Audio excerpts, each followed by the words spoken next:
আসসালামু আলাইকুম ওয়া রাহমাতুল্লাহ। অষ্টম শ্রেণী অনুশীলনী 2.2 আজকে তোমাদেরকে পর্ব 2 করাবো।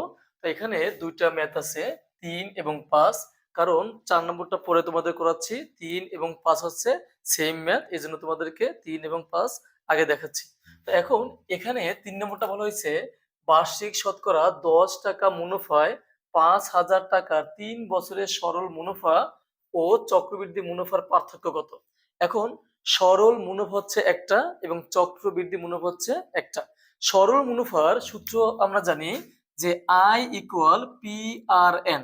I equal P R N, এটা কি সরল মুনাফা, যেটা তোমরা 2.1 করে আসছো। এখন আর কি বলছে এখানে? বলছে 3 বছরের সরল মুনাফা ও চক্রবৃদ্ধি মুনাফা। অর্থাৎ চক্রবৃদ্ধি মুনাফার যে সূত্রটা হচ্ছে C minus P. C minus P. তা এখন এই যে সি কি? সি হচ্ছে চক্রবৃদ্ধি মূলধন। সি হচ্ছে চক্রবৃদ্ধি মূলধন। আর এই পি কি? পি হচ্ছে আসল। অর্থাৎ যখন তুমি চক্রবৃদ্ধি মুনাফা বের করতে যাইবা, মাথায় রাখবা, যখন তুমি চক্রবৃদ্ধি মূলধনটা চক্রবৃদ্ধি মুনাফাটা বের করতে যাইবা, তোমার চক্রবৃদ্ধি মূলধন লাগবে। চক্রবৃদ্ধি মূলধন থেকে তুমি যদি আসলটাকে বাদ দিয়ে দাও, তাহলে তুমি চক্রবৃদ্ধি মুনাফাটা পেয়ে যাবা। তাইলে এখন এই যে ম্যাথটা যদি করতে যাই আমরা, তা এখানে বলা হয়েছে কি যে বার্ষিক শতকরা 10 টাকা মুনাফা। এই 10 টাকাটা কি? এটা হচ্ছে মুনাফার হার। 5,000 টাকার এই 5,000 টাকা হচ্ছে আসল। 3 বছরে, 3 বছর হচ্ছে সময়, হচ্ছে সরল মুনাফা ও চক্রবৃদ্ধি মুনাফার পার্থক্য কত? তাহলে সরল মুনাফার সূত্রটা কি? তাহলে সরল মুনাফা, তা সরল মুনাফা হচ্ছে কি বলতো একটু? যে সরল মুনাফা, তাহলে সরল মুনাফা হচ্ছে I equal P R N. আর কি বলছে? চক্রবৃদ্ধি মুনাফা। আর চক্রবৃদ্ধি মুনাফা, চক্রবৃদ্ধি মুনাফা, তাহলে চক্রবৃদ্ধি মুনাফা হচ্ছে কি C minus P. C minus P.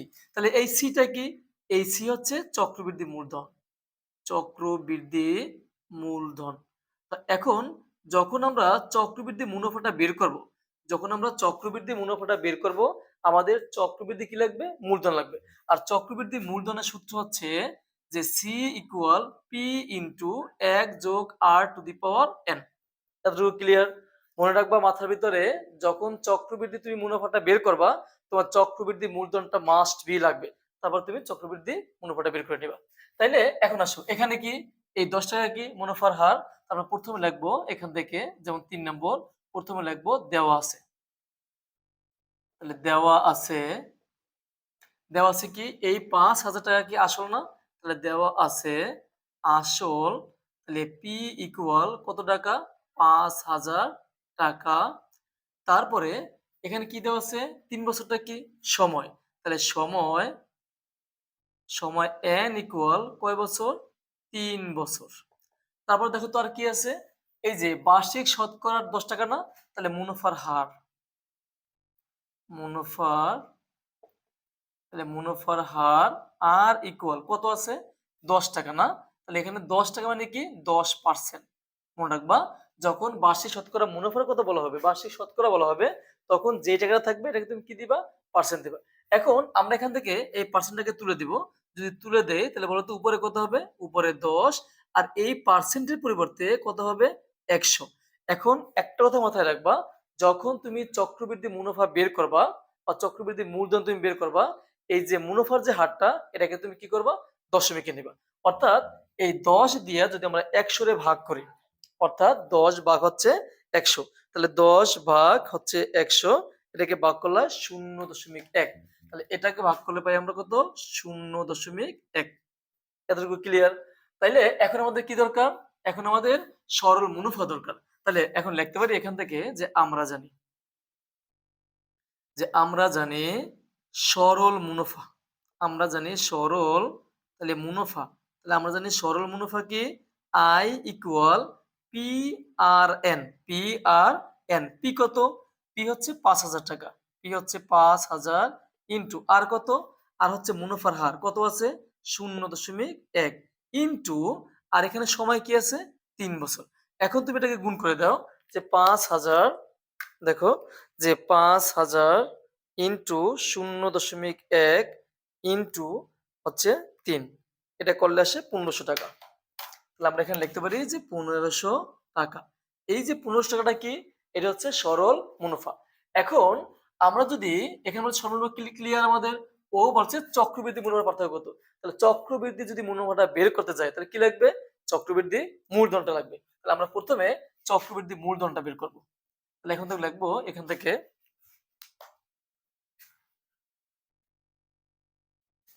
তাহলে এখানে লিখবো চক্রবৃদ্ধি মূলধন।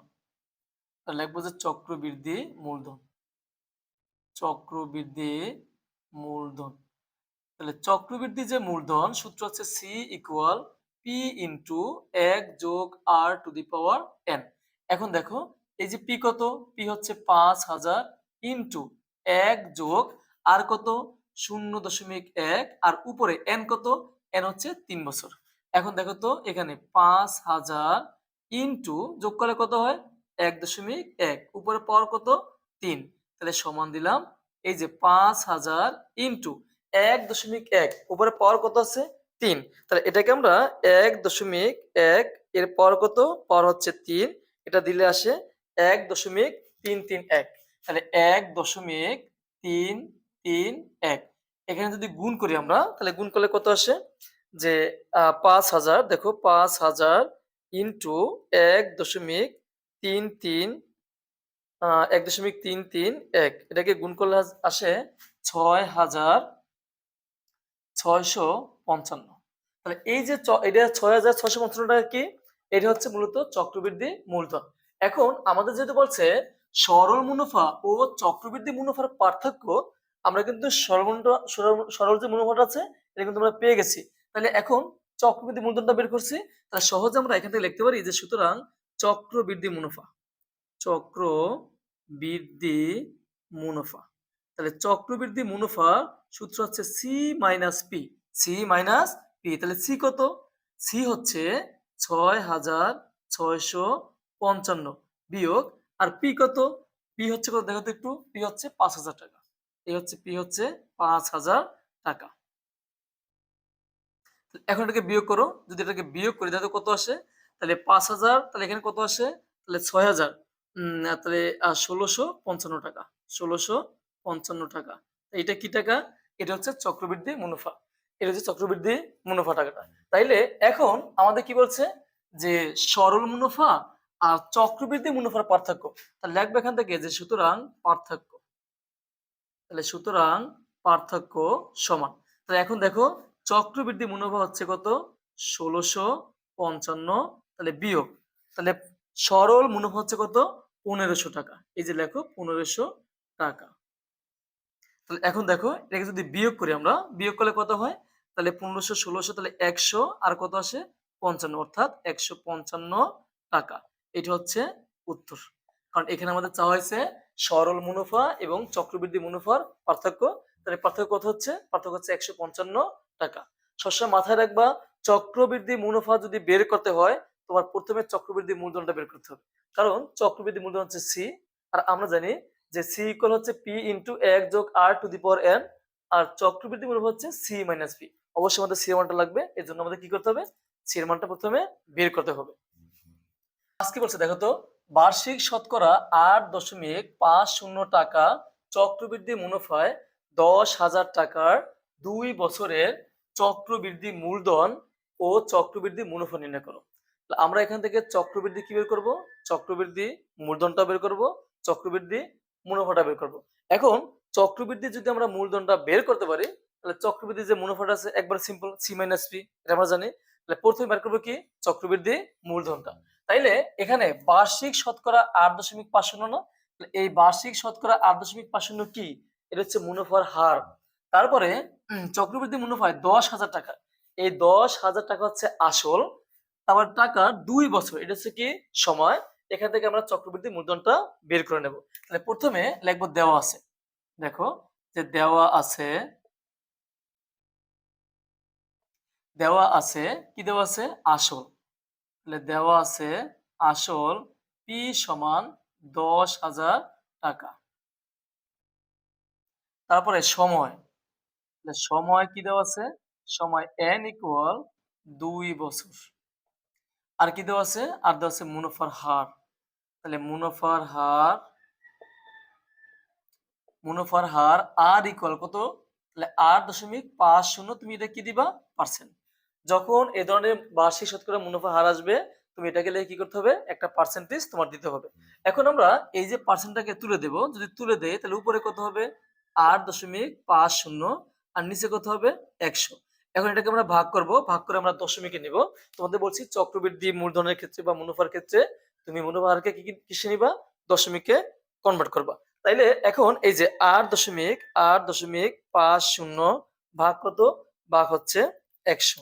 এটাকে ভাগ করলে আসে 0.008, 0.0 তারপরে 8 তারপর হচ্ছে 5। এটা কি মুনাফার হার। এখন আমরা বের করবো কি? চক্রবৃদ্ধি মূলধন। তাহলে এখন এখান থেকে লিখবো চক্রবৃদ্ধি মূলধন। আমরা জানি আমরা জানি চক্রবৃদ্ধি মূলধন, চক্রবৃদ্ধি মূলধন, চক্রবৃদ্ধি মূলধন সি ইকুয়াল কি হবে? পি ইন্টু 1 যোগ আর টু দি পাওয়ার এন। এখন দেখো পি কত? পি হচ্ছে 10,000, এই হচ্ছে 10,000 ইন্টু 1 যোগ আর কত? আর হচ্ছে 0.085, উপরে এন কত? এন হচ্ছে 2। এখন দেখো এই যে 10,000 ইন্টু এটাকে যোগ করলে কত হয়? যোগ করলে আসে 1.085 আর উপরে কি আছে? উপরে 2। এখন দেখো সমান এই যে 10,000 ইন্টু 1.085, এটা স্কোয়ার আছে না, অর্থাৎ 2 বার গুণ। তাহলে 1.085 উপরে কি হবে? উপরে আমরা এটা স্কোয়ার দিব। তাহলে মান আসে 1.177, তাহলে 225। এটাকে গুণ করবো আমরা। তাহলে এইটা গুণ এটা গুণ কত? 10,000, 10,000 গুণ করলে আসে 11,772.25। এটা কি? এটা হচ্ছে চক্রবৃদ্ধি মূলধন। এখন আমাদের কি লাগবে? চক্রবৃদ্ধি মূলধন ক্লিয়ার। এখন আমাদের লাগবে কি? চক্রবৃদ্ধি মুনাফা। তাহলে লিখবা যে সুতরাং চক্রবৃদ্ধি চক্রবৃদ্ধি তাহলে চক্রবৃদ্ধি মুনাফা, তাহলে চক্রবৃদ্ধি যে মুনাফা সূত্রটা কি? C minus P. তাহলে এখন দেখো তো সি কত? আমরা কিন্তু সি মানটা বের করছি 11,772.25 বিয়োগ, আর এখানে পি কত? পি হচ্ছে আসল। আসল কত? আসল হচ্ছে 10,000 টাকা। এখন এটাকে যদি বিয়োগ করি আমরা, তাহলে এইটা বিয়োগ হচ্ছে কত? 10,000 টাকা। এটাকে বিয়োগ করলে আসে 1772.25 টাকা। এখন যেহেতু বলছে চক্রবৃদ্ধি মূলধন, এই হচ্ছে একটা উত্তর। আর কি বলছে? আর বলছে চক্রবৃদ্ধি মুনাফা, এই হচ্ছে আর একটা উত্তর। এখানে দুইটা মান চাইছে, আমরা এখান থেকে দুইটা মান বের করছি।